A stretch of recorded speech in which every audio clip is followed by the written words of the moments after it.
Friends, welcome to Cayo Hueso, Florida, more specifically the Ernest Hemingway house, which is big in these parts, as you can tell here. This has always been an interesting place because there's so much history here. Truman, U.S. military, even how Cayo Hueso became part of the U.S. But more recent history, you're probably wondering where the hell is the jacket, the pocket square? Well, thanks to United Airlines, they decided to hold my bag hostage, even for a very frequent flyer like me, in one of the places we changed planes. But that doesn't stop you and I, now does it? We came here to do a couple things, to see Cayo Hueso, but also to drive David Dunbar Buick's most fabulous car from Cayo Hueso, Florida, all the way to Miami Beach. So let's go for a little journey, even though the clothes don't match as normal.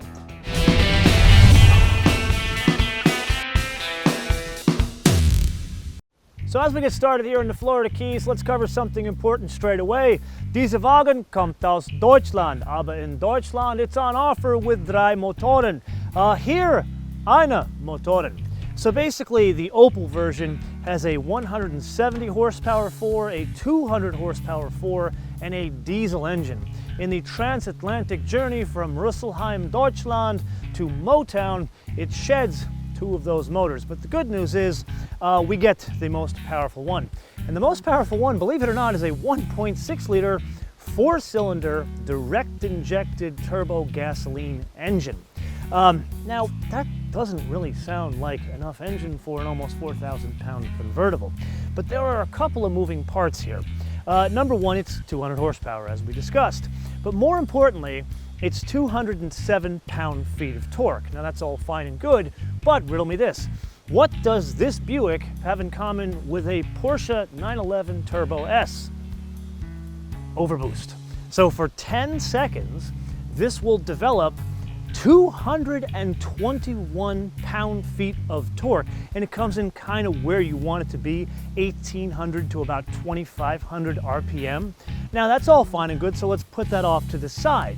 Now going back over to Germany, the 170 horsepower car is on offer with an automatic, where the 200 horsepower car is only a manual.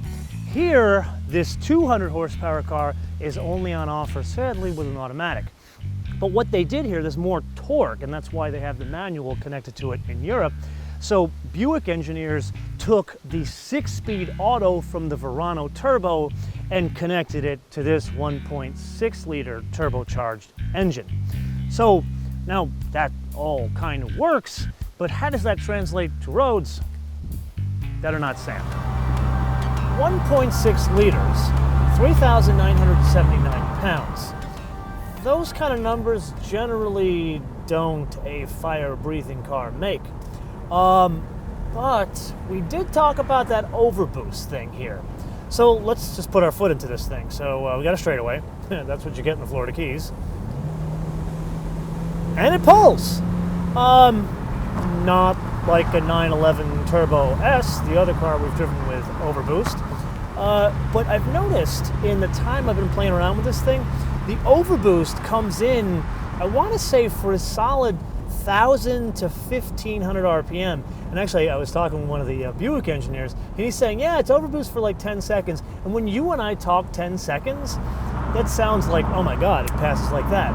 But when you're dealing with overboost in situations like this, or skydiving, 10 seconds is an eternity. Let's try it. 1, 2, 3, 4, 5, 6, 7, 8, 9, and 10. And I gotta slow down because I don't want to get a speeding ticket. There are a lot of cops down here in Key West or anywhere in the Keys. But the thing pulled. That's overboost. And that is why 1.6 liters actually works here. I'm not gonna sit here and tell you, is this a CTSV? Not at all. Like if you want a powerful convertible, then that's what a Camaro SS is for. And while we're talking about that, let's talk about this transmission thing here. Now I would consider this more driving dynamics than pulling power, because obviously the engineers have done a lot of tuning to get the gear ratios to match with the 1.6 turbo and keep the rev band flat rather than try to get the power way up high. And the reality is it makes the car more drivable than buzzy. Hence, driving dynamics, not pulling power. Now this is the point of the episode where I normally tell you about the bits that make up the driving dynamics, but as we were looking for a place to do this, we found this. 1969 Buick Electra Deuce and a Quarter convertible. Now friends, I have told you over the years that I got me a soft spot in my heart for Buicks, and it's because of a car almost identical to this. My Uncle Steve had a 1970 Buick Electra 225 convertible. It was in a horrible, like bronze, like yellow, very period color, terrible color combination. But man, the car was so cool. It's because look at the proportions of this thing. It wears like the typical Buick design cues, like the sweep spear all the way through here. You can kind of even see a sweep spear in the new one here. Granted, I don't think that the guys in Rüsselsheim who designed that car had this in mind. But man, just look at this thing. You've got the bench seat here so you can hang out with your best girl, and then up front is really one of the biggest changes from 65 into 70. This whole thing changed here. Now when I finally get me like a big warehouse where I'm gonna store all sorts of cars, I'm getting me a 1965 version of one of these, red, black top, and black seats with a little console in the center. Man, just one of the most beautiful cars in the world. But you know, it's funny. Buick kind of set this whole thing up in terms of bringing the car down here and doing this in Key West to Miami. But this was one of these just happy accidents. Gracias. And moving on from the Electra, driving dynamics. There are really three things going on here. Two have to do with the engineering bits, one has to do with the overall car. So those hyper strut suspension bits we talked about from the tech review, we've driven that in the GS, and I gotta tell you, it transforms a front wheel drive car. Not to the point where I would actually write a check for a front wheel drive car, but like you put your foot into it like we did before, and no, I'm not counting 10 seconds, there is no torque steer. Like it's virtually imperceptible. But you also notice, you feel there's some sort of control mechanism going on there that is keeping the car going in a straight line or actually going on the arc of the turn, but not trying to do both. And this, I gotta take my hat off to the engineers in Germany that they're able to tune this and get driving dynamics out of a front wheel drive car like this. And it probably has something to do with the suite there, which is the hyper strut, which is that really the big thing is the knuckle, then the active stabilizer bar, and the hydraulic bushings. I think all of those things together have everything to do with whether this thing can pull and turn at the same time. I mean, personally, I'd still love to see rear drive, but you know, that again, what a Camaro convertible is for, at least from General Motors, or a Mustang and Ford. Then there's the last and arguably the most important point when it comes to driving dynamics and this specific car, and that's the structural rigidity, because the minute you lop off the roof, you lose all the structural rigidity of a vehicle like this. But it's pretty clear that they designed this platform with a convertible in mind from the get-go. And we've taken this thing, even though it's been straight roads, we've taken this thing on broken pavement, railroad crossings. If you saw the tech review, we drove it on the beach. So we haven't taken it to perfect places, and there virtually is no flex.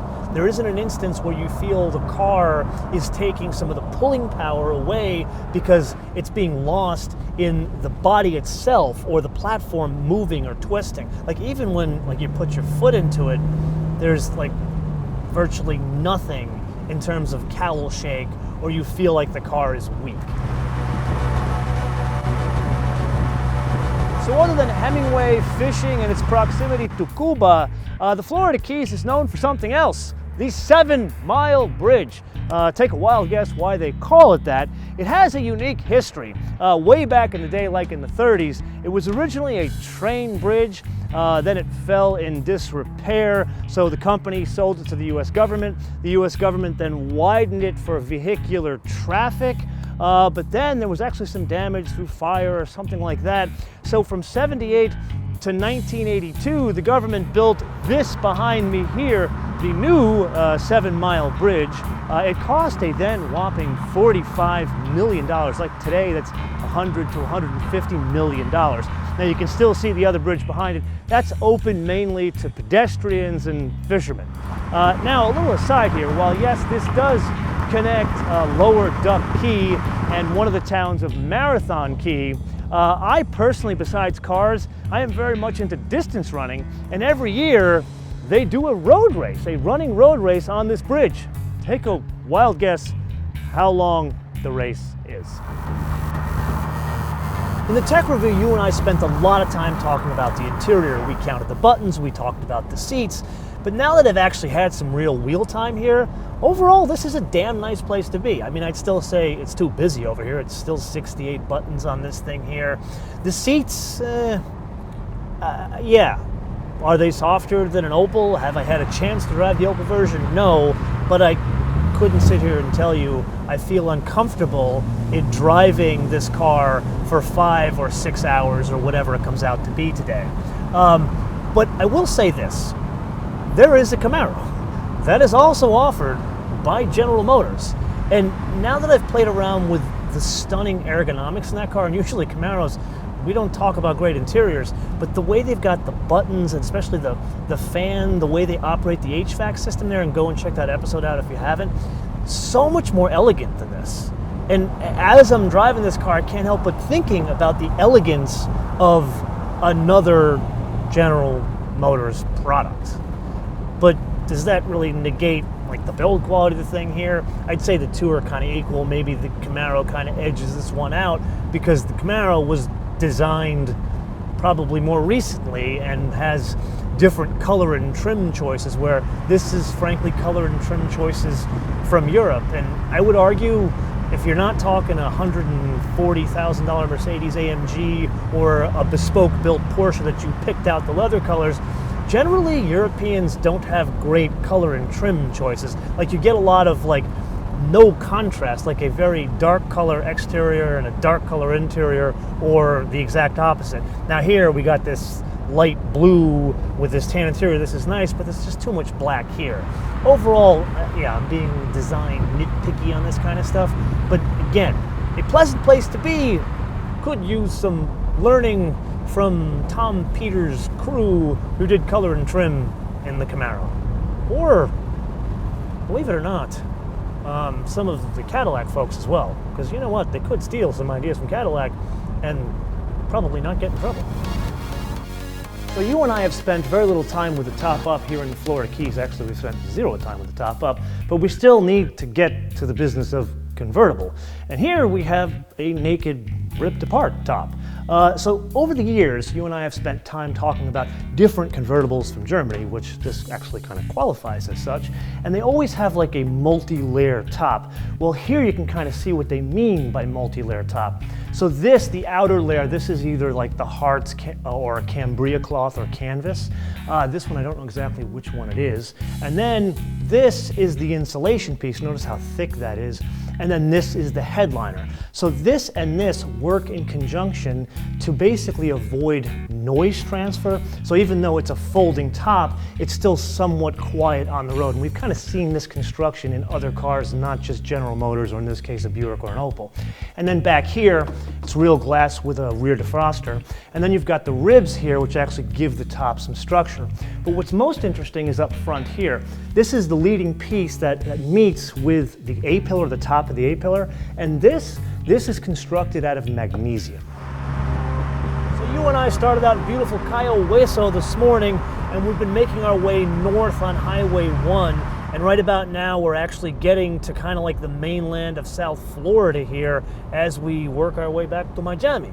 Now, you notice we did see some cool stuff along the way, but we didn't do the history or tour of Cayo Hueso because we already did that in a separate episode. And if you haven't seen it, you need to check that out because we went and got a different convertible.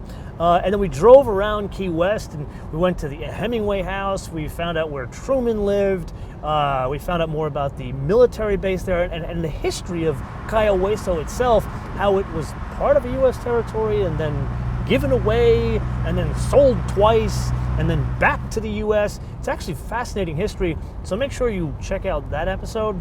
But now, back to our regularly scheduled program, and we press on to Miami. So in summary, what do we got? Well, number one, bienvenidos a Miami. And number two, it was a bit of an unexpected day today. When I first turned up to drive this thing, I fully expected this to kind of blend in and no one notice anything different about it. But in reality, everywhere we went, whether it was to change a camera, get a shot, stop for lunch, people would come up to us and either ask, "Oh my God, what is that thing?" Or, "Is that the new Buick Convertible?" Call me stunned because I didn't expect that at all. So I conducted my own little straw poll. The people that didn't know what it was, I asked them to guess. And the popular answers were Audi and BMW. Then the people that actually knew what it was, I asked them what kind of car they currently drive. And for some reason, everyone from Toronto, Canada is driving around the Florida Keys today, and they all drive diesel BMWs, at least the majority of the people we spoke to. And they all said they would actually buy this thing. So here I am completely stunned because in the tech review, I asked you guys a question of what do you think this thing would compete with? Because I didn't think it would stand out over certain other cars like a Camaro or a Mustang. So with that, now I'm gonna tag on to that question and leave you with another question. If you were going to buy a car like this to drive in a town like this, what would you choose? The Buick? The Opel if you're on that side of the Atlantic? The Camaro? The Mustang? The Audi? A BMW? Or something that I'm not even thinking about? Let me know which one you would choose, why you would choose it, what region of the world you live in, and let me know in the comments below or via our social media, MotoManTV all one word, MotoManTV all one word, Facebook, Twitter, and Instagram. And with that, I want to leave you with two things. Number one, make sure you download our fancy new mobile application, which you can download for free from Apple iTunes and Google Play, which most of the people over there already have. And number two, you know what? I really hope my bag turns up at least tomorrow morning because I'd like to change out of these clothes that I've been wearing for 2 days, courtesy of United Airlines. And with that, bis später.